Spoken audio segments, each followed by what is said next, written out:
প্রিয় ছাত্রছাত্রী, তোমরা যারা কলেজ সার্ভিস কমিশনে পরীক্ষা দেওয়ার জন্য নেট সেটের প্রিপারেশান নিচ্ছ এবং যাদের মেথড অর্থাৎ পেপার 2 এডুকেশান, তাদের এই ভিডিও খুব কাজে আসবে।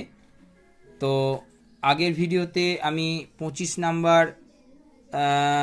পর্যন্ত তোমাদের আমি সলভ করে দেখিয়েছি। তো আর একবার এটা বলে দিচ্ছি প্রশ্নটা, what is the correct order of the process of portfolio development.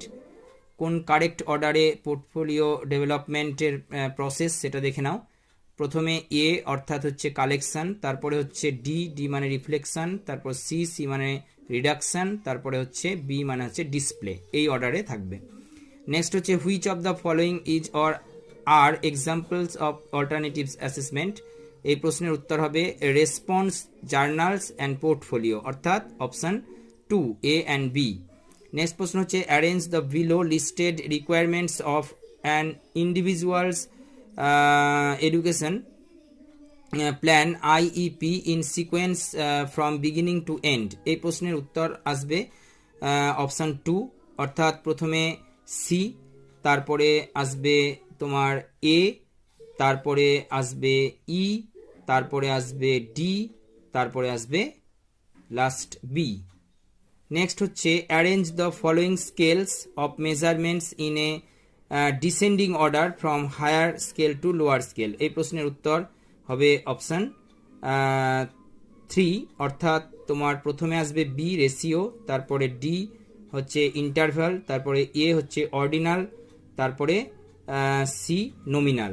ঠিক আছে, তো আমরা নেক্সট প্রশ্নে চলে যাই। নেক্সট প্রশ্ন হচ্ছে which of the following institutions has been entrusted the responsibility of in-service teacher education for primary or elementary schools as per National Policy on Education তোমার 1986, অর্থাৎ 1986 এর ন্যাশনাল পলিসি অন এডুকেশনের যে ইন সার্ভিস টিচার এডুকেশন প্রাইমারির ক্ষেত্রে, ঠিক আছে, বা elementary স্কুলের ক্ষেত্রে যে ইনস্টিটিউশনটা ট্রাস্টেড, সেটার নাম হচ্ছে এখানে তোমার district institute of education and training, অর্থাৎ ডিআইইটি। নেক্সট প্রশ্ন হচ্ছে which of the following techniques is not covered under non probability sampling. এই প্রশ্নের উত্তর হচ্ছে সরাসরি stratified random sampling techniques. Thank you for watching.